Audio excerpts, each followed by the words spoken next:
Hello, my fair citizens. It is that time again. A brand new set, Innistrad Midnight Hunt, is releasing. If you're watching this video as it drops, it will come out today. And I will be streaming all day today and tomorrow. So head on over to twitch.tv/StriderStone. I will be alive and I'll be brewing a ton of decks. You'll see a lot of awesome stuff. All that aside, I was very, very excited for so many cards in the set. A lot of times when a new set comes out, I usually have to kind of force in some extra cards and like the top 10 of what cards I'm most excited to brew around. This time, I had to cut it down from about 14 to get it down to 10. So I'm really excited about this set. There's so many cards. There's a lot of jank enablers to get a lot of older stuff to work properly. Like I think Muldrotha's coming back, but you'll have to see the details later on in the video of exactly what I'm talking about. So obviously watch the rest of the video, find out all my favorite top 10 of the new set, Innistrad Midnight Hunt. But let me know exactly what cards you're excited for in the comments section below. So coming in at number 10, we have Sigarda's Splendor.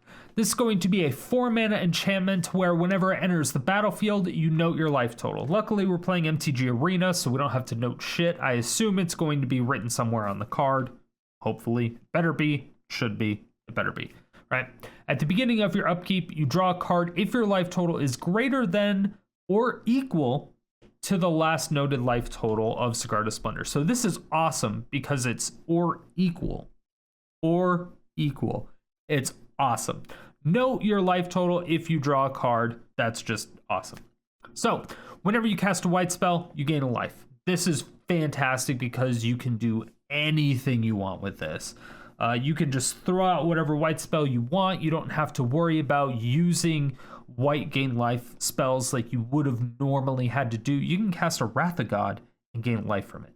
That's actually kind of busted. You don't have to run Fumigate to gain the life because Fumigate's 5 mana instead of Wrath of God being 4 mana. It is somewhat relevant. The other thing you can do is actually pair this up with Cosmos Elixir, which is the 4-mana artifact of at the beginning of your end step, you draw a card if your life total is greater than your starting life total. Otherwise, you gain 2 life. So essentially, if we have 21 life or more, we draw a card. If not, we gain 2 life. And this is just fantastic because Sigarda's Splendor happens at the beginning of our turn. So we can draw a card at the beginning of our turn and at the end of our turn, which is just absolutely ridiculous. If we're going to run a win condition like Approach of the Second Sun, this is just going to dig to our win condition so freaking fast. It's going to be very difficult to shut this card draw down unless they have mass AoE removal. And coming in at number 9, of course, we have the most controversial card on the list, probably. It's going to be Storm the Festival. A lot of people say this card is going to be completely unplayable and total utter trash. I personally think it's going to be great. Maybe not great, but I think it's going to be very, very good. So it's 6 mana sorcery. Look at the top 5 cards of your library. You may put up to 2 permanent cards with mana value 5 or less from among them onto the battlefield. Put the rest at the bottom of your library in a random order. This is cool. It's like a Genesis Ultimatum that costs 1 less, but it's also only restricted to green. So you can safely run black or white. You can do a lot of stuff with this card. You're not forced to go into red and blue. So that is something to note, but it also has flashback, which means you can cast it from your graveyard if it ends up being in the graveyard, or after you cast it, you can cast it again the next turn. You can obviously get lands onto the battlefield. We're going to pair this with some stupid things, obviously like Mirari's Wake, to get a ridiculous amount of ramp from that. You can do things like Inexorable Tide, which is the blue mana. Anytime you cast a spell, you proliferate. So you can throw in a bunch of 5 mana planeswalkers if you want to. You can throw in Mirari Conjecture. So again, we're going into blue. You can put in the Exquisite Blood and Veto combo so that you just put both of those permanents onto the battlefield and you kind of win the game from life gain. There's so many possibilities with this. Double Vision, Terror of the Peaks, Gigantosaurus, Golos. I mean, there's so many good 5 mana permanents out there. And the fact that this isn't restricted to a color outside of green, which is perfectly fine because it's amazing for ramp. I have absolutely no problems with this. It's going to be amazing in enchantment deck, so any type of enchantress deck, it's going to be fucking good. I think it's going to be good. A lot of people say it's unplayable. I think it's going to be amazing. Clocking in at number 8, we have Vadrik, Astral, Archmage. I think this card is going to be really weird. It's either going to be fantastic or it's going to be horrible. So it's a 3-mana legendary creature, human lizard, 1/2, but if it's neither day nor night, it becomes day as it enters the battlefield. So instant and sorcery spells you cast cost X less to cast, where X is its power. Whenever day becomes night or night becomes day, you put a +1/+1 counter on Vadrik. So this is ridiculous. We can throw this with a bunch of land destruction spells. We can put this with a bunch of burn spells if we want to. We can put this with a bunch of counter spells. We can put this with essentially whatever we want, extra turn spells. Anytime we cast 2 spells in a turn, we're going to flip it. If they cast 2 spells in a turn, it's going to, again, get +1/+1 counter. Everything is going to be so cheap. My biggest thing is I believe we're going to throw white into this deck and probably just win with Approach of the Second Sun, because this can get to the point where we're just going to simply win by casting Approach of the Second Sun for 1 white mana. Just saying, with Teferi's Protection, with taking an extra turn or something, with that 1 3-mana Boros take an extra turn card, things like that, you're going to make this so beefy.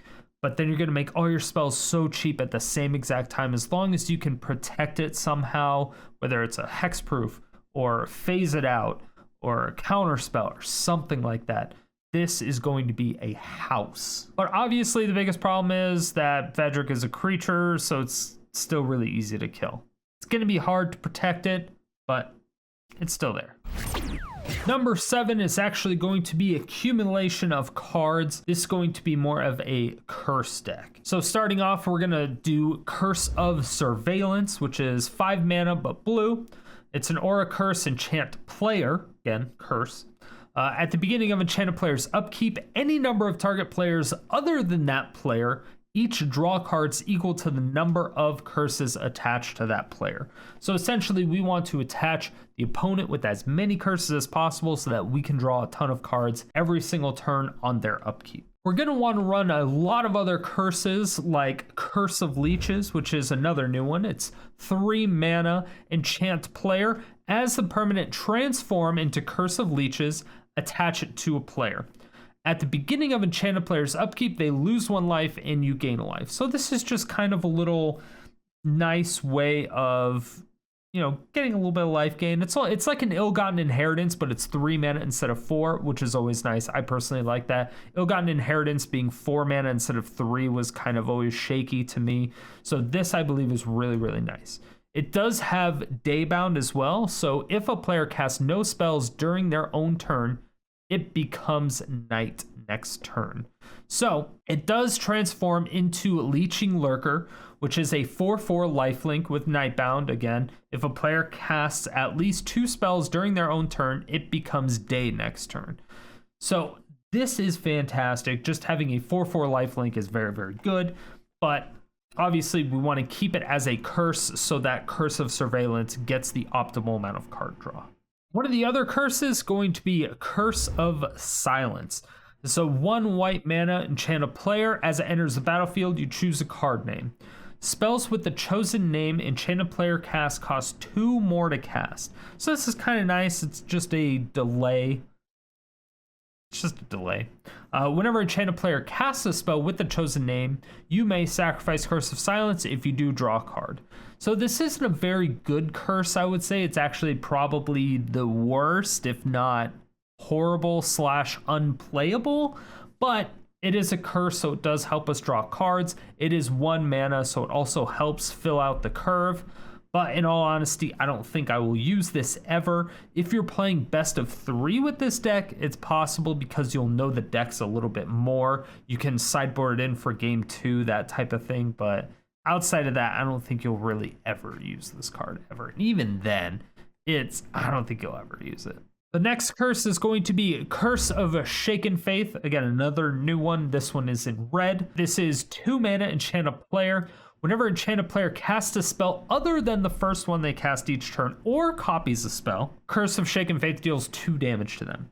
This is amazing. It's going to slow down so many decks because it's any spell. It doesn't specify instant sorceries, non-creatures, which a lot of curses, or maybe not curses, but a lot of spells do. It says whenever they cast a second non-creature spell or a second instant or a second sword, something like that.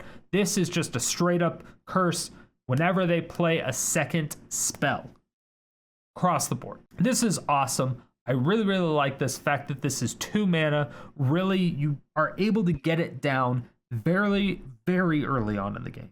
Very early on in the game. So this is either going to both shut down control decks later on in the game, but also it's going to kind of shut down the aggro decks that are just flooding the board early on in the game, especially if you're on the play.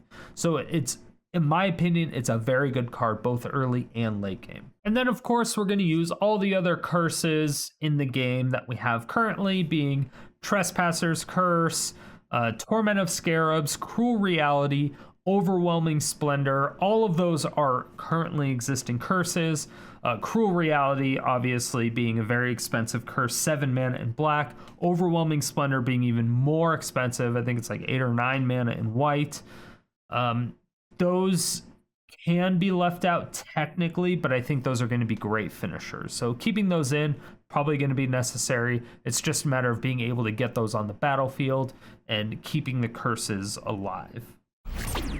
Now, number 6. A lot of people are probably going to get mad at me about this. It's going to be Lier.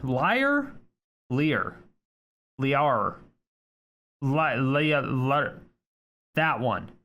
It'll be on the screen somewhere. Disciple of the Drowned. It's a 5 mana legendary creature. So expensive. I mean, when has that stopped us before, right? So 5 mana, spells can't be countered. Now this is a blanket. Spells can't be countered. Your opponent's spells, your spells. I really like that. It puts an even playing field. I like it. This card should just be always in Magic. Like, fuck counter spells, right? Each instant and sorcery card in your graveyard has flashback. The flashback cost is equal to that card's mana cost. I am super excited about this because I want to be able to just cast a bunch of land destruction spells. I don't know why. I mean, I know why. You know why. I just think it'll be fun. Why not cast a land destruction spell and then flashback, do it again? Who doesn't want to do that? And then, of course, it can't get countered. Who doesn't want that? Everyone wants that. Literally everyone wants that. But one of the other best parts about this is that we can pair it up with another new card, being Patrician Geist. I think that's how you say it. I don't know. I can't read. Okay, whatever. This is a 3 mana Spirit Knight with flying. Other spirits you control get +1/+1. We don't really care about that. But spells that you cast from your graveyard cost 1 less to cast. So again, this works really well with Lier because of the fact that you're giving everything in your graveyard flashback. So not only can you cast all your spells, recast all your spells, they're also 1 cheaper after you cast them. Now, on top of that, we can also run something like Muldrotha, which is another card that allows us to cast 1 spell of each type from our graveyard every single turn. So if we don't quite have the Lier, or whatever, we can run Muldrotha to help with that. And Patrician Geist is just amazing. I think it's going to be fantastic. It's a little bit of redundancy across the board, but Muldrotha doesn't really see much play outside of Brawl or Commander from what I understand. I would like to play it a little bit more often. I just don't really get a chance to. So hopefully this is a way that we're going to be able to do that. So we'll find out. As for number 5, I actually don't even know why this is at number 5. It might need to be lower, but Siphin Insight. I think it will be fun. Maybe it's number 5 because I think the art is hot. I mean, come on. Anyway, So it is a blue and a black instant. Look at the top. I think it's because it's an instant. That makes it so much better in my opinion. But you look at the top 2 cards of the opponent's library, exile one of them face down, put the other on the bottom of that library. You may look and play that exiled card as long as it remains exiled. You may spend mana as though it were mana of any color to cast that spell, and it has flashback. So there's a couple things that you can do with this, right? Obviously, we're going to want to throw this in with Primal Amulet so we can double cast it, do whatever we want to do with it. Good thing, again, very important to note, it is an instant. There's still a lot of scrying going on. So if they scry to the top, you're like, Siphin Insight. And you get to take that card from the top. Very, very good.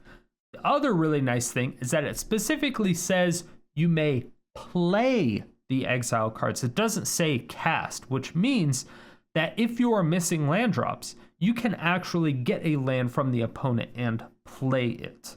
Because if it specified cast, you cannot get a land from it and cast it. So things like Thief of Sanity, it doesn't allow you to actually play lands because you have to cast the spell. So that is very important to note. And again, the fact that it's instant, you can do it at the end of their turn, either force them to counter at the end of their turn. But then again, it has flashback, which is so nice.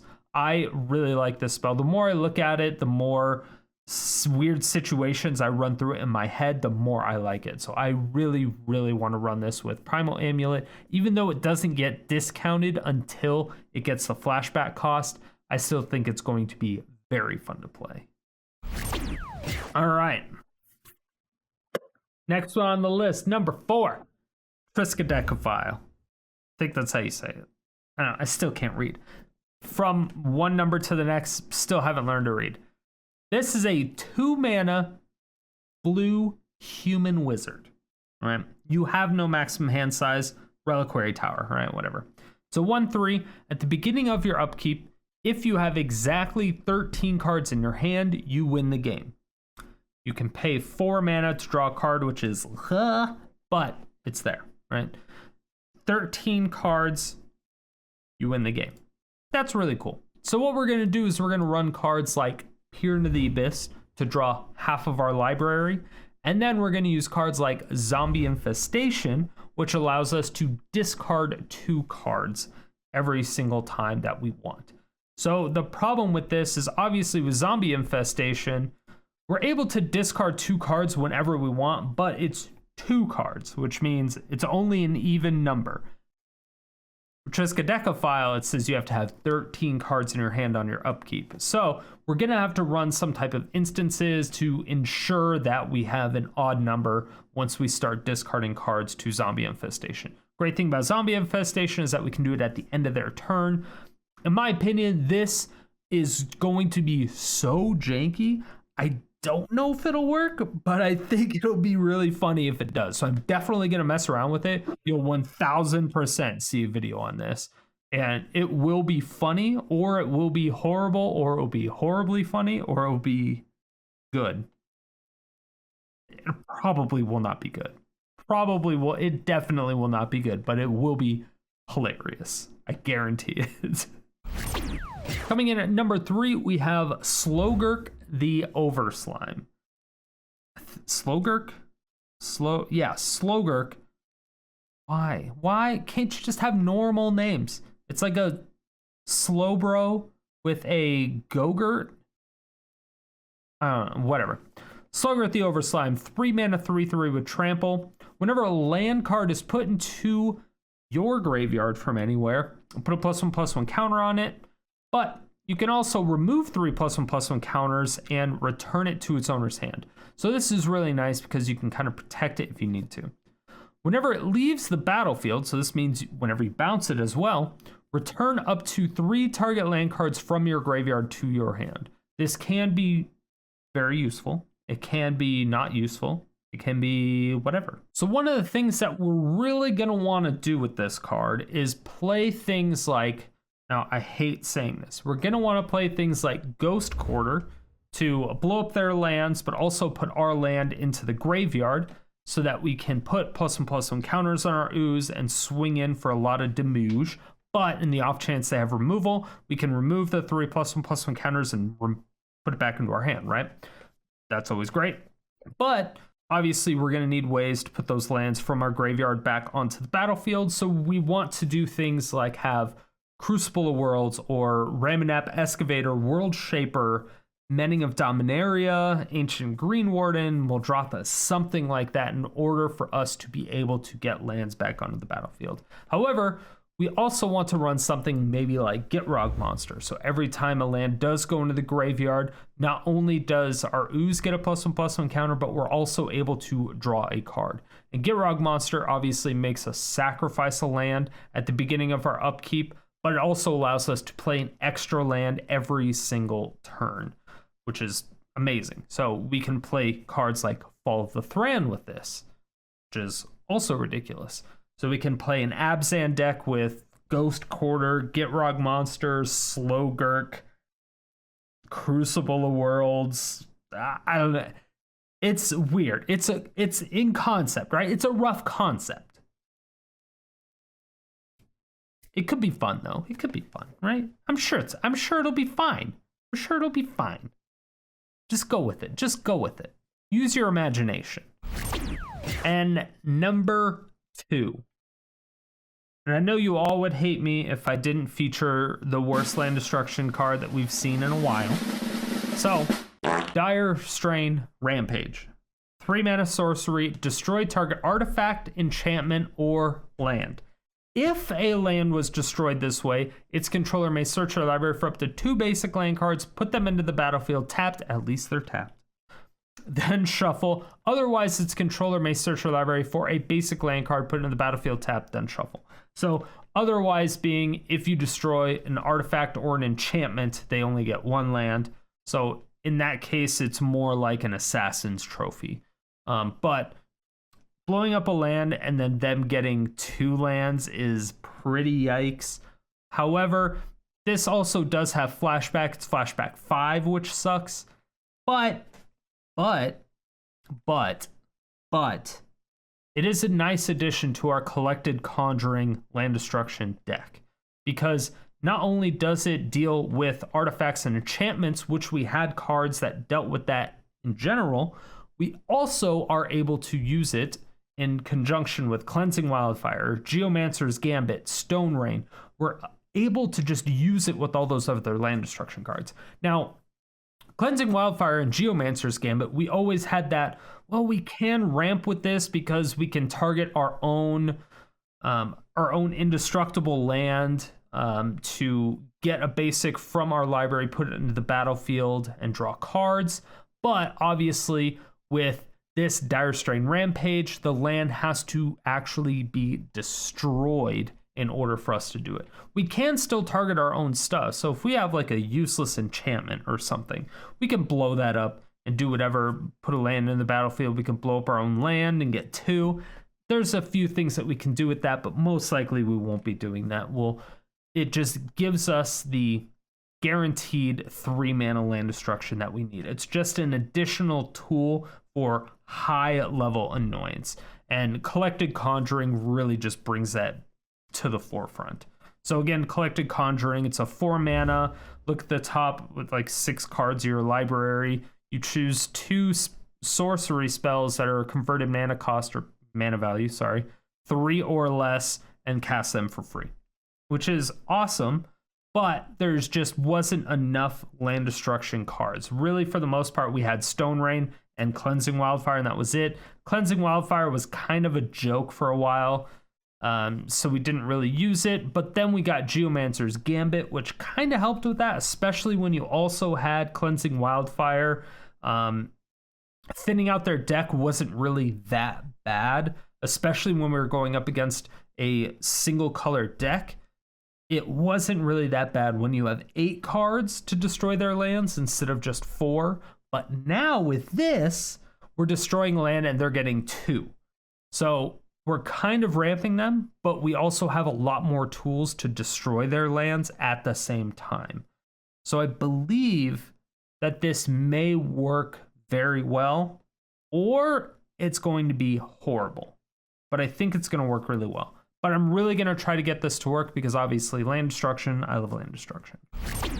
And the grand finale, number 1, very last card. The card I am most excited to brew around, I guess you could say the one that I have the most weird ideas for. The one card that I don't know if any of you guessed that I would have picked for number 1. I don't think there's a single one. Let me know in the comments section below if you think that you actually guessed this card. Pause it right now. I'll give you 2 seconds. I mean, I guess if you pause it, there's more than 2 seconds. Whatever. Geistflame Reservoir. I know. Yeah, Geistflame Reservoir. It's a 3-mana artifact. Whenever you cast an instant or sorcery spell, put a charge counter on Geistflame Reservoir. Now, you can also pay a colorless and a red to tap, remove any number of charge counters from it. It deals damage equal to that many charge counters to any target. So you can hit creature, planeswalker, player, whatever you want, right? You can also pay a colorless and a red tap, exile top card of your library. You may play that card this turn. Now, again, it is play. If it's a land, you get to actually play it. If it's a spell, you can cast it, and it doesn't have to be untapped in order to get those counters on it, which is also great. So it's pseudo card draw. Yeah, you do have to pay 2 mana every single time you want to do it, which that part does suck. I don't really like that. I kind of actually hate that. But if we're putting it in a deck, something like Collected Conjuring, for instance, this can get out of control. If we're putting it in something that makes spells cheaper with Immortal Sun or Primal Amulet, or even better, we can put it in conjunction with Professor Onyx, which does damage every time we cast a spell. It'll also put charge counters on this. It's like a dual finisher with that. There are a lot of things that we can do. If we put in enough cheap spells with this, it can get out of control very, very quickly. Now, obviously, you can put this with things like the Thermal Alchemist deck and like Thoughtseize and a bunch of other stuff that, you can probably make this very powerful, honestly. You could probably make it very, very powerful. However, we're not going to do that. We're going to go much more on the meme route, the route that's much more fun, that everyone actually enjoys to play, but they hate playing against, but they enjoy playing. I don't know. Everyone loves doing whatever they want to do, but I am very excited for this card. I think it has a lot of potential. Weird potential. Going into Boros control, you're running things like Revitalize. Just stupid things like that. You could do some really, really stupid things. Maybe add in cards that allow you to cast spells from your graveyard. That's a possibility. I mean, there's just so many things that you can do with this. It doesn't make any sense on how many possibilities are around with this card, but there's just so many possibilities. And I think it could be a force to be reckoned with. I don't know yet, but I'm pretty sure it's going to be very powerful in quite a few decks. And as for yesterday's comment question of the day, I asked you, what do you feel about them banning Golos in Brawl and Commander? Here are your answers.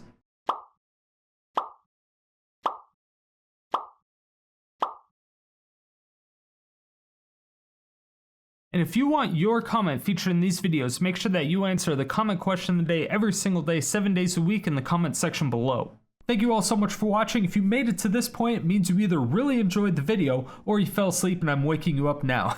Either way, thank you for all the support. I really do appreciate it. If you want to see more videos like this, hit that subscribe button, hit the bell notification, come out with videos 7 days a week.